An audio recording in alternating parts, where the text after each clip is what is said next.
किया गया था। सामान्यतः किसी कार्यक्रम में कहीं बातचीत करने में मुझे किसी तरह के दबाव का या कहीं झिझक की अनुभूति नहीं होती, लेकिन दीनदयाल जी के जैसे विशाल चरित्र पर, उनके इतने महान कृतित्व पर और उनकी रचना के अनुरूप जिस तरह से आज भारत निर्मित हो रहा है, ऐसी कालजयी व्यक्तित्व के पर बात करना मैं कुछ मानसिक रूप से दबाव ऐसा महसूस कर रहा था। जब मैंने कार्यक्रम का निमंत्रण पत्र आज सुबह भारतीय जनता पार्टी के कार्यालय में, केंद्रीय कार्यालय में स्वर्गीय दीनदयाल जी के स्मृति में जो कार्यक्रम आयोजित किया था, उस कार्यक्रम में वक्ताओं के नाते बात करने के बाद जब मैं वापस लौट रहा था और मैंने देखा कि कार्यक्रम में माननीय राव राजेंद्र सिंह जी वहां उपस्थित होंगे, तो मेरा दबाव थोड़ा और बढ़ा। जब मैं यहाँ पहुंचा और कार्यक्रम में उपस्थित होने के बाद में जब मुझे मेरा स्वागत किया गया, हम सब लोग यहाँ पहुंचे, जो प्रदर्शनी बाहर लगी उस प्रदर्शनी को देखने से लेकर के जिस घर में श्रद्धेय दीनदयाल जी का आवास रहा, उस घर को सामने जो उनके जीवन की प्रेरक प्रसंगों से जुड़ी हुई जो म्यूजियम बनाया गया, उसको शोध केंद्र को दिखाने तक की उस पूरी यात्रा जब ओंकार सिंह साहब और अन्य मोहनलाल जी छिपा मुझे लेकर के गए, वो लगभग आधे घंटे से भी ज्यादा का 45 मिनट का समय। एक पुलिस अधिकारी से मैं अपेक्षा नहीं कर सकता था कि वो उतनी गहराई के साथ में पंडित जी के जीवन दर्शन से जुड़े हुए सारे पक्ष और उनके जीवन से जुड़े हुए सारे विषयों को इतने मार्मिक शब्दों के साथ में, इतने समृद्ध शब्दों के साथ में जब व्याख्या कर रहे थे, तो मेरा दबाव थोड़ा और बढ़ गया। और उसी कार्यक्रम में मंजू जी ने, आदरणीय मोहनलाल छिपा साहब ने, आदरणीय कार्यक्रम के अध्यक्ष नरसी जी ने सब कुछ बात की, तब मुझे कुछ शांति हुई कि अब शायद मेरे पास में बहुत अधिक शेष कहने के लिए कुछ नहीं। लेकिन क्योंकि कार्यक्रम की गरिमा और मुझे मुख्य वक्ता के नाते बात करने के लिए जो है निर्देश किया गया है, इसलिए मैं कुछ छोटे से विषय, उनके जीवन, उनके दर्शन से जुड़े हुए विषयों पर बातचीत करके अपनी बात को समाप्त करना चाहता हूं। मित्रों, आज का दिन निश्चित रूप से अत्यंत महत्वपूर्ण दिन है और जैसे कहा गया कि 108वीं जन्म जयंती और 108 की संख्या का जो विधान हमारे भारत के दर्शन में किया गया है, मैं उसकी भारतीय मनीषियों ने जिस तरह से व्याख्या की उस विस्तार में नहीं जाना चाहता कि 108 का अंक क्यों महत्वपूर्ण है, लेकिन निश्चित ही 108वीं जैन जयंती हम सब के लिए आज बहुत प्रेरक प्रसंग भी है और अत्यंत महत्वपूर्ण भी है। और क्योंकि कार्यक्रम ऐसे स्थल पर आयोजित किया गया जो व्यक्तिगत रूप से उनके जीवन से जुड़ा हुआ विजय स्थल है, जैसा मैंने कहा कि जहां उनके परिश्रम से उपजे श्वेत की बूंदें जिन्होंने जिसने इस धरती को सिंचित किया और जहां उन्होंने उनके विचार, उनके बीजारोपण जहां से हुआ, जीवन की यात्रा जिस स्थान से उन्होंने प्रारंभ की, वो स्थान निश्चित रूप से अत्यंत प्रेरक है। और उस जगह पर जब ये कार्यक्रम आयोजित किया जाता है तो उस कार्यक्रम से उत्सर्जित प्रेरणा निश्चित रूप से अत्यंत महत्वपूर्ण हो जाती है। पंडित दीनदयाल जी की 108वीं जयंती के साथ में आज भारत का समाज, संस्कृति और राजनीति, इन दोनों के दृष्टिकोण से एक ऐसे नए साम्य की रचना कर रहा है जिस पर हम 140 करोड़ भारतीय अपने आप को भारतीय होने पर गर्व कर सकते हैं। मित्रों, वैश्विक मंच पर आज भारत का जिस तरह से नेतृत्व उभरा है, भारत की छवि और भारत को देखने का नजरिया जिस तरह से वैश्विक मंच पर बदला है, वो निश्चित रूप से आज के समय में, आज इस कार्यक्रम के परिप्रेक्ष्य में और अधिक प्रासंगिक हो जाता है। मैं इस पुनीत अवसर पर बोध, संस्कार और इतिहास और भारतीय संस्कृति, इन सब से जुड़े महान विचारक, महान मनीषी श्रद्धेय स्वर्गीय पंडित दीनदयाल जी के इस जन्म जयंती अवसर पर उन्हें नमन करते हुए,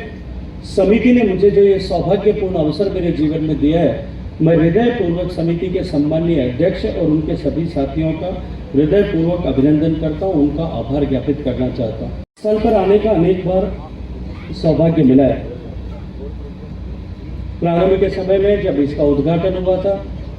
तत्कालीन भारतीय जनता पार्टी के अध्यक्ष और वर्तमान में देश के गृह मंत्री सम्माननीय अमित शाह जी के मुख्य आतिथ्य में जब इस स्थल का उद्घाटन हुआ था तब से लेकर के चौथी बार मुझे इस स्थान पर आने का सौभाग्यपूर्ण अवसर मिला है। और माननीय गृह मंत्री जी को उस दिन का भाषण के जो अंश थे, उन्होंने जो कहा था कि अमृत काल में राजस्थान एक बार फिर भारतीय प्रज्ञा, भारतीय ज्ञान और बोध का अमृत संदेश देश और दुनिया के पटल पर अंकित करेगा। इस संस्थान के निर्माण के साथ में इस कार्यक्रम के माध्यम से मैं इस प्रयोजन को स्पष्ट रूप से देख सकता हूं। और मुझे आज लगता है कि ये संस्थान जो है निश्चित रूप से उनके शब्दों के अनुरूप आज आगे बढ़ते हुए पूरे देश को भारतीय संस्कृति और भारतीय संस्कृति पर आधारित ज्ञान और विज्ञान की परंपरा, भारतीय संस्कृति के आधार पर शासक से रची बसी शासन व्यवस्था के सृजन के मार्गदर्शन के केंद्र के रूप में उभर रहा है। सम्माननीय प्रधानमंत्री जी ने भी जब अपने पिछले वर्ष में अपने प्रवास के समय में यहाँ जिस तरह से यहाँ से जाने के बाद में जिन शब्दों के साथ में इस स्थान की महत्ता का उल्लेख किया था, और उन्होंने कहा था कि जयपुर जाने वाले प्रत्येक व्यक्ति को इस धानक्या गांव में जाकर के, इस स्मारक पर जाकर के वहां निश्चित रूप से इस स्थान से, इस स्थल से प्रेरणा लेनी चाहिए।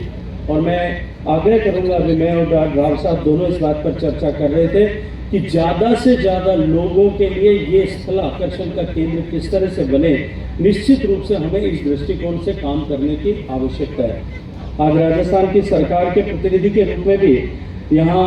सरकार के संरक्षक माननीय प्रदेश अध्यक्ष जी हम सब के संरक्षक के रूप में उपस्थित हैं। मैं उनसे भी आग्रह करूंगा, माननीय मुख्यमंत्री जी से भी इस बात का निवेदन करूंगा, और धरोहर संरक्षण समिति के प्राधिकरण के अध्यक्ष के नाते माननीय ओंकार सिंह जी यहाँ उपस्थित हैं, किस तरह से ये स्थल जो है टूरिज्म आइटनरी में इंक्लूड हो।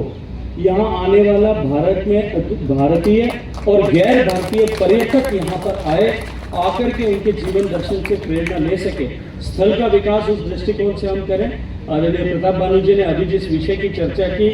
कि यहाँ हम और आगे जिस तरह से एक भवन का निर्माण करके उनके जीवन दर्शन को साकार रूप में यहाँ लोगों के सामने परिलक्षित कर सकें, इस दृष्टिकोण से जो प्रोजेक्ट उन्होंने इनिशिएट किया है, जो कंसीव किया है, मैं उसके लिए उनको बधाई देते हुए वो प्रोजेक्ट पूरा हो, लेकिन साथ साथ में अधिकतम लोगों के तक हम इनके जीवन को किस तरह से पहुंचा सकें, ये उनके जीवन से प्रेरणा प्राप्त करने के केंद्र के रूप में किस तरह से उभरे, इस दृष्टिकोण से अब सबको सम्मिलित रूप से प्रयास करने की आवश्यकता है। राजस्थान की धरती पुत्र होने के नाते मैं अपने आप को सौभाग्यशाली मानता हूं कि इस धरती पर पंडित दीनदयाल जी के विचारों का सृजन हुआ, उनका प्रारंभ हुआ, और निश्चित रूप से भारत के इतिहास में सबसे महत्वपूर्ण स्थान रखने वाली ये धरती, जो धरती बलिदान की, जो धरती शौर्य की, जो धरती संस्कारों की धानी ऐसी धरती है, वो धरती पंडित दीनदयाल जी के जन्म और उसके बाद के उनके गुजारे हुए 22 सालों के बाद के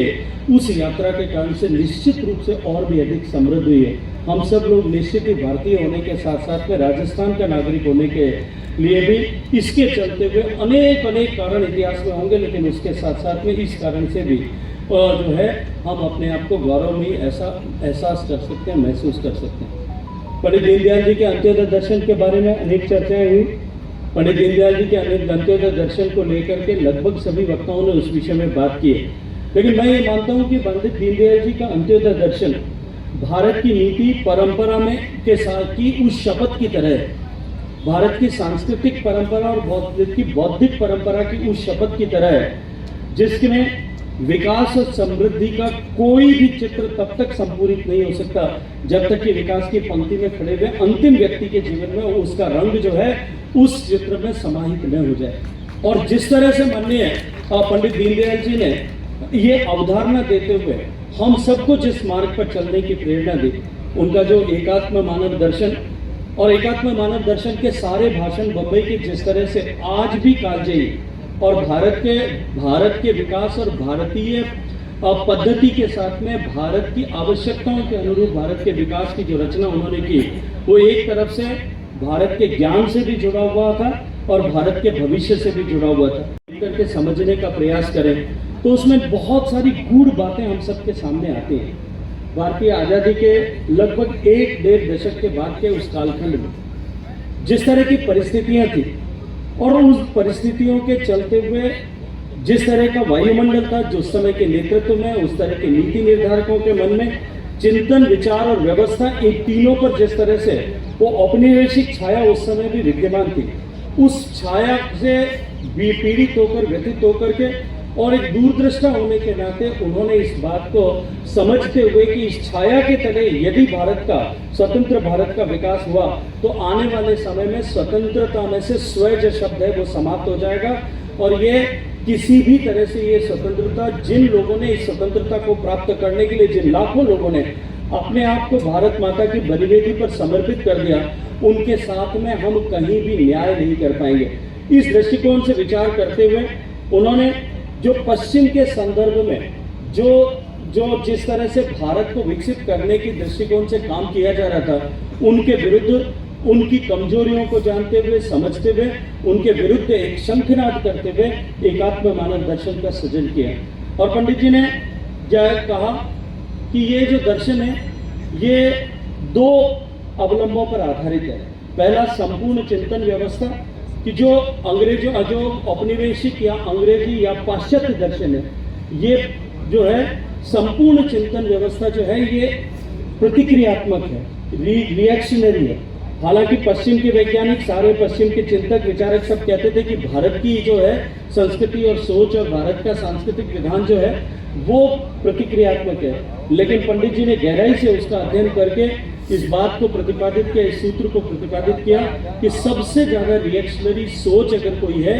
तो वो ये पाश्चात्य का सोच है, जो आज है तो हमारे भारत को आग जो है मार्गदर्शक करने वाले, नेतृत्व करने वालों के मनोमस्तिष्क पर है। और दूसरा उन्होंने कहा कि ये जो पश्चिम का विचार है ये आधा अधूरा विचार है, ये पूरा संपूर्णता और समग्रता को लिए हुए विचार नहीं है, ये खंडित है और ये भौतिकवाद से परिपूर्ण है। और उस भौतिकवाद से परिपूर्ण होने के नाते इसमें केवल अधिकतम प्राप्त करने की आकांक्षा जो है वही आकांक्षा इसका सूत्र है। इसलिए इस पश्चिम की विचारधारा जो कहीं न कहीं परस्पर विरोधी भी दिखाई देती है, इस पश्चिमी विचारधारा से भारत को विमुक्त करने के लिए हमें इस एकात्म दर्शन के पर आधारित एक संघ जो है काम करने वाले लोगों की एक फौज ऐसा खड़ी करनी होगी। उन्हें लगा ये जो भारत की परिस्थिति के विरुद्ध जिस तरह का ताना बाना आज भारत में आजादी के बाद के इस 1.5 दशक के कालखंड में गढ़ा जा रहा है, ये आने वाले समय में भारत के लिए अत्यंत नुकसानदेह होगा, भारत के लिए इसके गंभीर परिणाम होंगे। इस दृष्टिकोण से उन्होंने एकात्म मानव दर्शन का सृजन किया। पंडित जी की भारतीय संस्कृति को लेकर के जो गहरी समझ थी और उसके भारत की संस्कृति को उन्होंने तुलनात्मक रूप से भारत की ज्ञान परंपरा को, भारत की विज्ञान परंपरा को जिस तरह से उन्होंने सरल शब्दों में उल्लेखित और आलेखित किया, वो आज भी मेरे जैसे हजारों लोगों को, लाखों लोगों का मार्ग प्रदर्शन करने का काम कर रही है। आज पंडित जी ने कहा कि हमारी दृष्टि समग्र है, हमारी दृष्टि समन्वित है, हमारी दृष्टि एकात्म है और इस एकात्म दृष्टि के साथ साथ में हम सृष्टि को अखंड मानते हुए हम अपने जीवन के परिवर्तन, समष्टि व्यष्टि के विकास से समष्टि के विकास की तरफ आगे बढ़ने का विधान जो है उस दिशा में हम सबको काम करने की आवश्यकता है। उन्होंने कहा कि उपनिषदों में हमारे ऋषियों मनीषियों ने इस बात की कल्पना की और इस बात का विधान किया कि एको अहम बहुश्यामि। उन्होंने इस बात का विधान किया कि ईशावास्य विदम सर्वम, कि जो कुछ भी है सब कुछ ईश्वर के लिए है। इसलिए ये समग्रता का और संपूर्णता का भाव लिए रचना। और तुलसीदास जी ने आगे इसको और आगे बढ़ाते हुए माननीय बद्रीलाल जी गुप्ता अनेक बार इस बात की चर्चा करते हैं कि इस चीज को जो है सामान्य शब्दों में गोस्वामी तुलसीदास जी ने जो बात कही कि उपनिषदों में जो ईशावास्य विदम सर्वम कहा था, उन्होंने कहा कि सिया राममय सब जग जाने। और विनोबा भावे ने, आचार्य विनोबा भावे ने इसको और आगे बढ़ाते हुए कहा कि सभय भूमि गोपाल की। ये भारत का दर्शन है और इस दर्शन पर आधारित दीनदयाल जी ने कहा कि ये सृष्टि एक दूसरे से जुड़ी हुई है और साथ साथ में यहाँ विभाजन का नहीं, अखंडता का विधान है। और अखंडता के विधान के दृष्टिकोण से हम काम करेंगे तो पश्चिम की खंडित दृष्टि को छोड़ करके हमें भारतीय दृष्टि के अनुरूप आचरण और व्यवहार करना पड़ेगा। दीनदयाल जी ने बहुत जोर देकर के अपने दर्शन में इस बात को कहा कि पश्चिम ने मनुष्य को नहीं समझा। अगर हम पश्चिम के मन जो है अर्थशास्त्रियों से कहेंगे तो वो कहेंगे कि मानव अर्थ मानव है और मनुष्य एक सामाजिक प्राणी है। लेकिन मनुष्य को संपूर्णता और समग्रता के साथ में जो है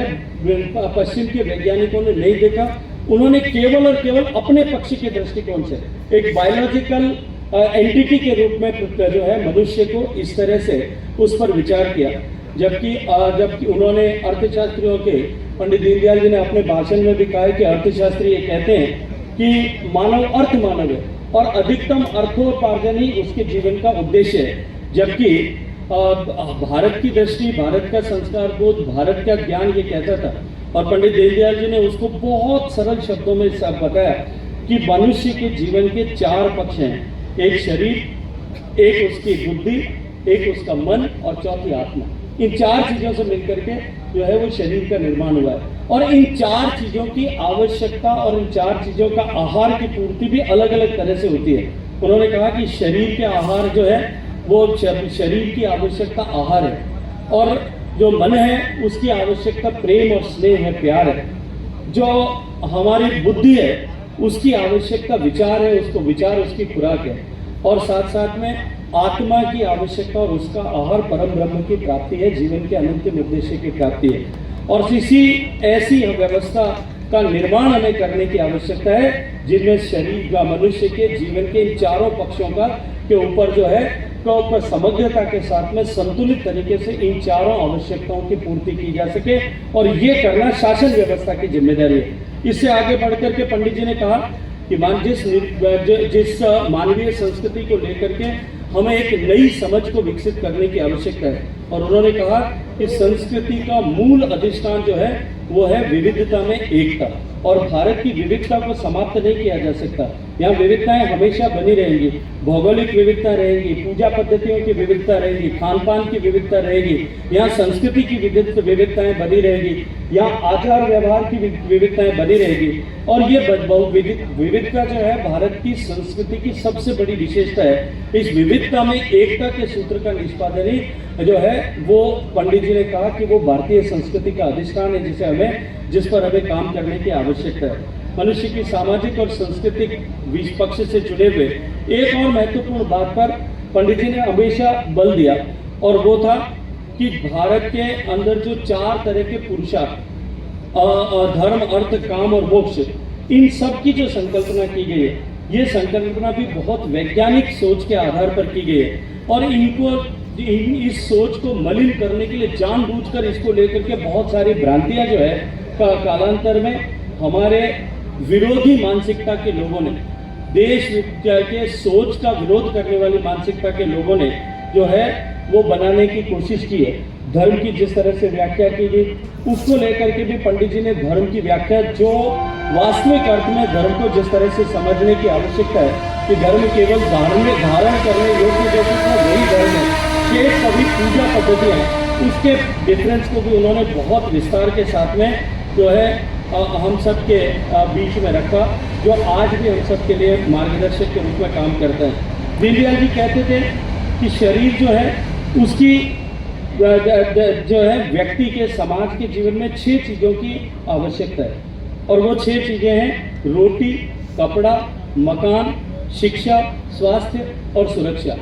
और समाज व्यवस्था और शासन व्यवस्था की जिम्मेदारी है कि इन 6 चीज़ों को जो है वो विधान, इनका विन्यास वो करे। और आज अगर हम उठा करके देखें तो 10 साल में, पिछले 10 साल में नरेंद्र मोदी जी के नेतृत्व में भारतीय जनता पार्टी की सरकार ने इन 6 पक्षों पर शासन व्यवस्था के माध्यम से लोगों को सुरक्षा प्रदान करना और संपूर्णता प्रदान करने के लिए काम किया गया। और यदि मैं उससे आगे बढ़कर के कहूँ कि पंडित दीनदयाल जी के द्वारा आरोपित ये जनसंघ और जनसंघ के बाद का भारतीय जनता पार्टी का विचार रूप, जिस तरह से उनकी विचारधारा के आधार पर खड़ा संगठन है, विचारधारा के ऊपर काम करने वाला एकमात्र जो है राजनीतिक संगठन है, वो आज उस विचार की ताकत के आधार पर पल्लवित, पुष्पित, द्विगुणित होता हुआ आज दुनिया की सबसे बड़ी पॉलिटिकल पार्टी बन गया है। और जब कभी भी भारतीय जनता पार्टी को अवसर मिला, चाहे प्रदेशों में काम करने का अवसर मिला होगा, चाहे देश में काम करने का अवसर मिला होगा, इन पंडित जी के दर्शन के आधार पर सर्वस्पर्शी, सर्वसमावेशी योजनाओं का निर्माण करते हुए सबको साथ लेकर के, सबके विश्वास में लेकर के, सबके प्रयास के साथ में जोड़ करके उन योजनाओं के माध्यम से देश और समाज के विकास के दृष्टिकोण से जो है भारतीय जनता पार्टी ने काम किया है। आज दुनिया की सबसे बड़ी पॉलिटिकल पार्टी हुई है। सरकार के माध्यम से हम जो एकात्म दर्शन के एकात्म मानव दर्शन को जिस तरह से प्रतिपादित करने के लिए काम कर रहे हैं, आज निश्चित ही हम भारतीय जनता पार्टी के कार्यकर्ताओं के लिए ये बहुत बड़ा अवसर है। ये केवल हम लोगों के लिए प्रेरणा लेने का अवसर नहीं है, ये हम सब लोगों के लिए संकल्प लेने का अवसर भी है कि एक ऐसे महत्वपूर्ण कालखंड में जब हमें काम करने का सौभाग्यपूर्ण अवसर मिला है, जब हमारी पार्टी का दीर्घ विस्तार होकर के, इस विचारधारा का विस्तार होकर के आज हम जो है दुनिया के सबसे बड़े दल के रूप में खड़े हैं। इस लाखों लोग जो हैं आज इस विचार के साथ में जुटे हैं, और ऐसे महत्वपूर्ण समय में जब भारत संपरिवर्तन के दौर से गुजर रहा है, जब भारत ट्रांसफॉर्मेशन के दौर से गुजर रहा है, जब कोई समाज, कोई संस्थान, कोई राष्ट्र ऐसे महत्वपूर्ण दौर से गुजरता है, उस समय में निश्चित रूप से उस समाज, उस संस्थान या उस देश के प्रत्येक व्यक्ति की जिम्मेदारी होती है, उसकी उत्तरदायित्व होता है कि वो उस ट्रांसफॉर्मेशन के लिए, उस संपरिवर्तन के लिए अपनी ऊर्जा के माध्यम से उसे परिपूरित करे। लेकिन भारतीय जनता पार्टी का कार्यकर्ता या इस विचार परिवार का सदस्य होने के नाते हमारी जिम्मेदारी सामान्य नागरिकों से कई गुना अधिक है कि आज ये जिस विचार के आधार पर समाज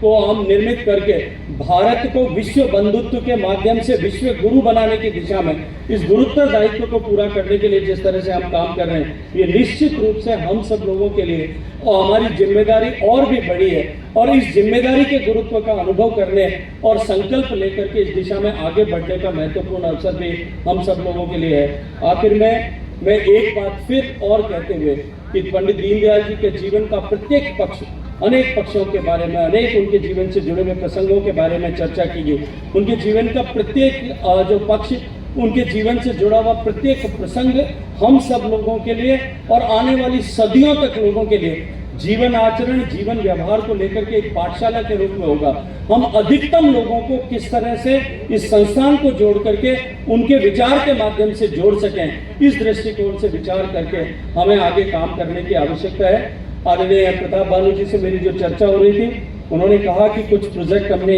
सबमिट किया है इस विषय को लेकर के, यहाँ के विकास को लेकर के। एक बार हम बैठ के इसके ऊपर चर्चा करेंगे। जो कुछ भी कागज आपने सबमिट किए हैं, यदि उसमें कुछ कमी पूर्ति कुछ रही है तो उस विषय को हम आगे किस तरह से बढ़ा सकते हैं, निश्चित ही उस विषय पर हम सब काम करेंगे। एक बार फिर इस पावन प्रेरक अवसर पर जब हम सब यहाँ उस महामना को श्रद्धा के सुमन अर्पित करने के लिए आए, ये यात्रा केवल श्रद्धा के सुमन अर्पित करने तक सीमित न रहे, उनके जीवन का कोई न कोई एक जो है वो उद्धरण हमारे जीवन में समाहित हो, हमारे विचार का हिस्सा बने, हमारे दैनंदिन का हिस्सा बने। इस संकल्प के साथ में, एक नई ऊर्जा के साथ हम यहाँ से प्रस्थान करें कि देश के बदलाव के इस कालखंड में जब माननीय प्रधानमंत्री जी के नेतृत्व में दीनदयाल जी के दर्शन पर आधारित विभिन्न योजनाओं के माध्यम से हम देश को आगे बढ़ाते हुए और सफलतापूर्वक पिछले 10 साल में विश्व के पटल पर आगे बढ़ाने में हम सफल हुए, विश्व के पटल पर भारत की पहचान को बनाने में सफल हुए। पूरे देश जो घोर निराशा में डूबा हुआ था, उससे बाहर निकाल करके पिछले 10 साल में हम 140 करोड़ लोगों के आत्मविश्वास को जागृत करके भारत विकसित हो सकता है, इस संकल्प के साथ में कि भारत को हम विकसित करके रहेंगे। अगले 25 साल के कालखंड में भारत को विकसित भारत बनाएंगे, इस संकल्प के साथ में जब देश जुटा है तब निश्चित ही हम सब इस विचार से जुड़े हुए कार्यकर्ताओं की जिम्मेदारी और अधिक बढ़ जाती है। नैराश्य को समाप्त कर हम और गति के साथ में आगे बढ़ें, इस अपेक्षा भाव के साथ में आप सबका हृदय पूर्वक अभिनंदन। आदरणीय छिपा साहब और इनकी पूरी टीम का मैं दिल से की गहराइयों से इनका अभिनंदन करता हूँ कि इस प्रेरक